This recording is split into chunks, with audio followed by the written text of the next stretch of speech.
Hey, what's up, guys? It's TechZoomer talking to you here, and Wwdc was just over. And oh my god, guys, we have got so many things. This was a jammed-packed event. Every single rumor was actually correct. This time, the leakers came through, and so we get everything we were talking about on my predictions video, and even more. So, if you are excited, don't forget to drop a like down below, subscribe to my channel. Let's get started.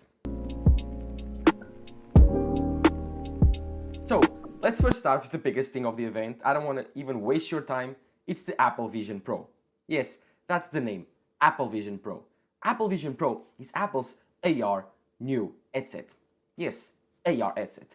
This can turn also into a VR headset, but the main focus is AR. It's beautiful. It's insane. The spec list is stupidly insane. I mean, must be the most exciting thing I've ever watched on Apple event. Like, this is beautiful. This is dystopian. This has blown my mind. So, I think you will also be blown when you watch these renders and all of these specs. This device has a 3D molded glass on the front, and it also has this 3D mesh on the back. It's made of aluminium. It has this AirPods Max mesh like on the part that touches your face. This 3D mesh on the back, it's really comfortable and it can be adjustable on these turning wheels at the side. It also has these tweakers, as you can see, on the front between the headset and the mesh. These deliver you spatial audio. The front glass is insane, and that's why this is one of the most expensive Apple products ever made. It has and houses tons of sensors. It has an OLED display that can show your eyes. It has 12 cameras. It has 5 sensors and 6 mics. It's insane. It also has this button that can take photos and videos. Because yes, this device can take 3D photos and 3D videos that you can watch later on 3D. The digital crown present, just like the AirPods Max, is also really useful to interchange between very immersed or not that immersed at all. So the level of immersedness you want to have on VR. As for the displays, this headset features two 4K micro LED displays that give you around 23 million pixels. These displays are responsible for giving you an immersive experience with AR and VR. And Zeiss also makes prescription lenses for people that need it. These lenses attach magnetically to the headset's display, so they're easily interchangeable. This headset is powered by two chips, the M2 chip and the R1 chip. The M2 responsible for CPU performance and the R1 for accessing the sensor movements and of course for the whole AR experience. This device is powered by an external battery made of soft aluminium which connects via a MagSafe-like puck to the headset. You just put it on your pocket and you don't have to use it as weight on your head. So as you saw, the specs are insane, but this device starts at $34.99. So it's very expensive and only be available on the US. So yeah, it's kind of a bummer that myself won't be able to use it and other YouTubers outside of the US, but it's coming early next year and it will cost $3,500. Very expensive, yes, but the experiences that allows you to do are insane. It allows you to create your own AR environment at your home, so you can create so many displays. You can use the Apple Vision OS, that is how it's called, and this Vision OS displays apps on a widget-like grid on your home screen. Like, it's really weird because you are looking throughout your window, which is the glasses, and then you have your normal life. Oh my god, this is so weird to wrap your hand around. Oh my god, this is so weird to wrap your head around it. Like, you'll be able to just pinch to select. Your eyes will be able to look wherever you want to look and select which app or which experience you want to use. And you'll be able to resize apps, resize screens, move screens further and closer to you. You'll be able to customize every single thing on this home screen. It's just insane. And then with the digital crown present on the headset, you'll be able to actually tune in the amount of interactive you have with your environment. You can put it towards the complete immersion, towards VR, with the environments. That's how Apple is calling its VR experience, environments. With environments, it can be wherever you want, like these beautiful environments on nature or these different cities. Like, it's just insane. And then you can be completely immersed, but someone entering the room and they will be displayed on this cool animation. This is focused because Apple wants you to be immersed, but also present on the room. So, according to Apple, you will be able to be wearing this complete headset But when someone enters a room, it will actually show you the person, and every single thing you are doing, like if you are not paying attention, where are you looking, if you are using any app, every single thing will be displayed on that display on the front. So the person looking at you and talking to you, you'll be able to see your eyes, because according to Apple, this is a way to control someone like escaping and to make it more natural. I think Apple is running away from the experience of VR and placing their bets on AR. This is a complete AR headset and a very light VR headset. And I think that the biggest use cases for this are workplaces, like you'll be able to work on your computer, on your Mac, put so many screens and so many different things on multitasking on your view, which is much better than doing on your small screen on your laptop. And then at home, you'll be able to watch movies, you'll be able to play games. Like if you want to watch a movie on a 100-inch like cinema screen, you'll be able to do it on nature, like on this beautiful lake with these huge mountains behind it, or on a cool cinema. Like, I think that this thing has kept my mouth open for the entire event that I watched. I was like completely mind blown. This is so exciting, guys. Like, I want to buy one. Apple has completely sold me on one. Oh my God, I'm so excited, guys. I'm still shaking from this event. This was so cool. And again, $3,500 is very, very expensive, but for the things that it does, it's really, really cool. You'll also be able to use it as a FaceTime machine. And here's the trick. You're probably thinking, how will Apple replace my face on a FaceTime? Well, pretty easy. You'll be able to actually create your face with artificial intelligence and machine learning algorithms that it will actually see your face movements, and create an avatar of yourself, very, very realistic. And when you are on a FaceTime, it will be like a 3D avatar of yourself with 3D audio.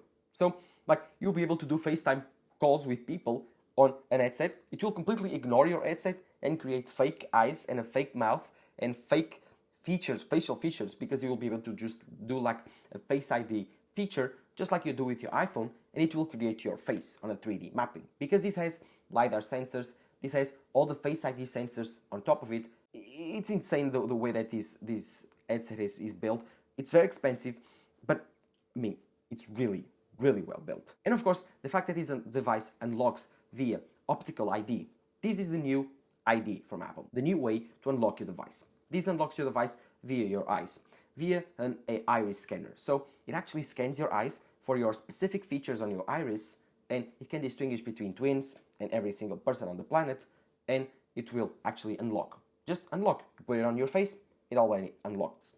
So I think it will be the most seamless experience on an Apple product. You'll be able to pinch to select, you will be able to move. Like, it's so intuitive not to have controllers and just use your hands. This is so crazy, guys. I'm really, really excited. Can't count the days until I get one. So if you want to watch that, don't forget to leave a like down below and subscribe to my channel. I don't want to be one of the first ones because I'm not in the US. Of course, I will be one of the first ones since I can. If you are excited, subscribe to my channel so you don't miss that content. And of course, during the next week, I will have focused videos on every single thing that came out on Wwdc. So tomorrow, it will be a focused video on the Apple VR headset. Don't forget to drop a like down below if you want to see that. So let's talk about what also came next on Wwdc. We also got new Macs. And for new Macs, I say 3 new Macs. We got an M2 MacBook Air, we got an M2 Ultra Mac Studio, and a surprise, surprise, we got the M2 Ultra Mac Pro.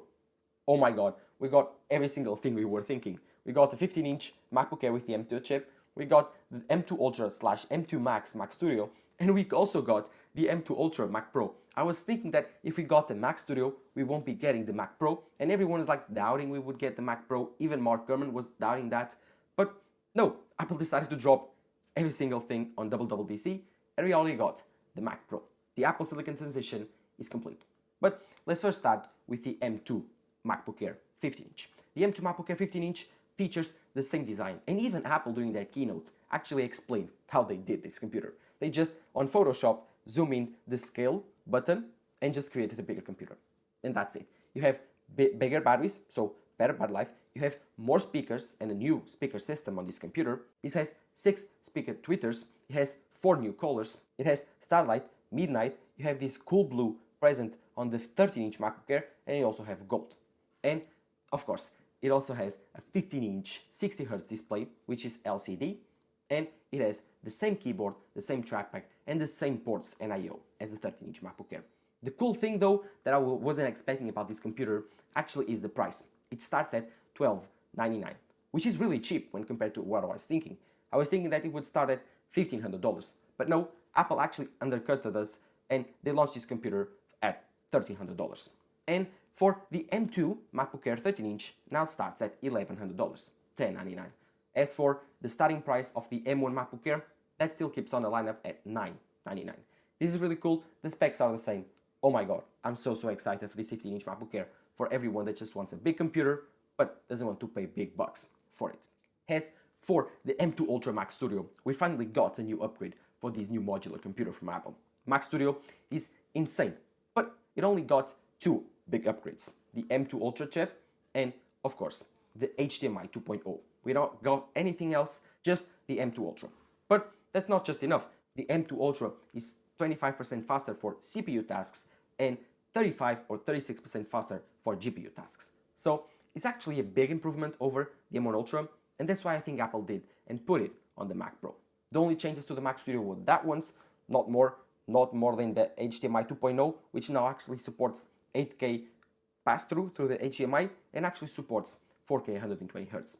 But of course, Mac Pro was launched also, and we finally got the answer to all of our questions. How will Apple deal the Mac Pro with Apple Silicon? And my answer to this is, well, they kept the PCIe expansion slots. So now you got 4 PCIe 4th generation slots. You also get 8 Thunderbolt ports. You get the M2 Ultra chip with capabilities of to 192 gigabytes of RAM, the same as the Mac Studio. You also get insane performance, which is 3 times faster than the Intel Mac Pro. Oh my god, this Mac Pro will be a beast. So with the PCIe slots, you can put external expansion cards from AMD and other companies, so you can have external GPUs, which is insane. Those professionals that need this is the answer from Apple, the Mac Pro with Apple Silicon, but also has external expansion with PCIe slots, 4th generation ones. So I know you are excited, I know this was a long time coming, so drop a like down below for the Mac Pro with Apple Silicon. For the OS experiences, the main reason that Apple actually does Wwdc, we got some new stuff, but not much, actually. We got iOS 17. As for iOS 17, we don't got that much experiences. We got some redesigns and changes to the phone app, to the FaceTime app, and to the Messages app. We got new things to the group chats, not that much. We now got live contacts on new ways to create contact posts. So you can actually rearrange a poster for your contacts that will be shared every single Apple device. You can also share new things via AirDrop. You can also share your contact information, your email, your phone number via AirDrop, just tapping your phone with each other, with another iPhone, and interchanging numbers. So I think this is a way to lock everyone else on the Apple ecosystem. This is another feature which is really cool, really useful, really easy to use, but you can only use it via 2 iPhones. So locking it further, people on iOS, makes sense. I think it's a really well feature made from Apple. We also got interactive widgets for iOS 17. This is really cool because now we can interact with widgets like click on OK on a task, on reminders, or you can unlock your car via an app.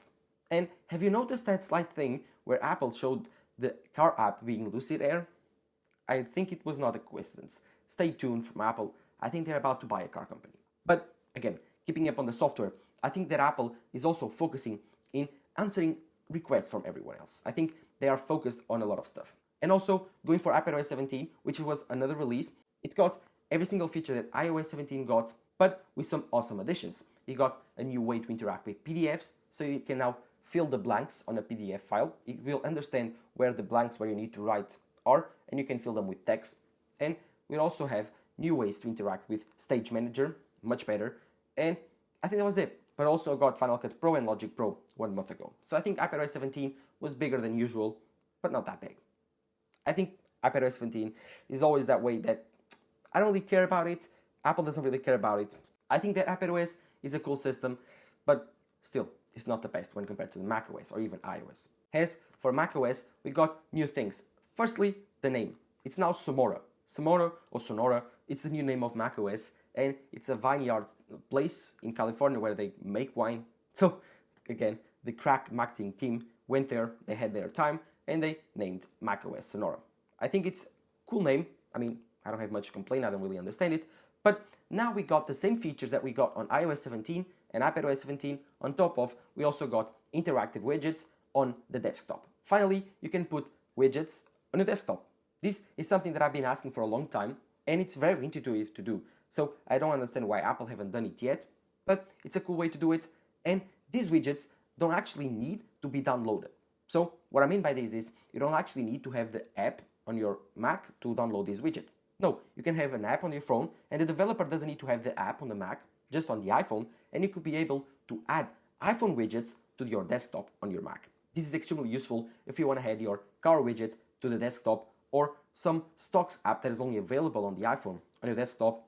This is so cool, very, very useful. Thank you, Apple, integrating each other, the macOS, iOS, and iPadOS, interlocking them in a way that makes very difficult to leave the ecosystem.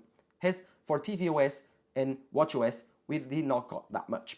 Especially watchOS was very, very dry. We got 2 new watch faces, and we got new ways to interact with workouts, cycling, and hiking.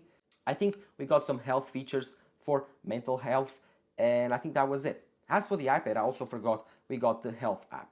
But keeping up on the watchOS, we now got widgets on the watch faces, so more watch face customization, and that was it. But tvOS, which is normally the dullest upgrade to the OS systems, has gotten huge upgrades actually. We now got the biggest thing ever to come to tvOS, FaceTime. You can now use FaceTime via continuity camera with the iPhone. This is huge, and it's actually a very, very smart idea. You just prop your iPhone in front of the television and you can start a FaceTime call via tvOS. This is finally the future where people were envisioning FaceTime calls via the TV, or at least calls via video calls on a big screen, the TV. So, great idea, Apple, great job doing it. I think you actually did a great job with tvOS this year, and actually an amazing job with iOS 17, iPadOS 17, macOS, and again, watchOS was dull, but I understand why.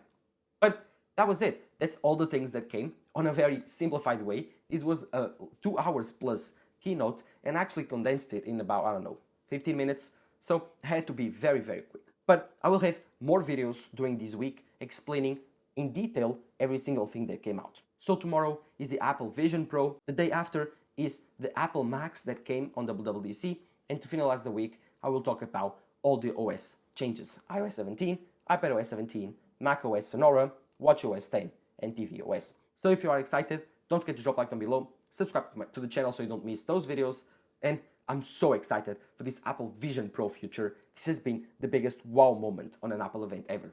So I know you are excited too. This has been Tech Smart talking to you here. Bye-bye.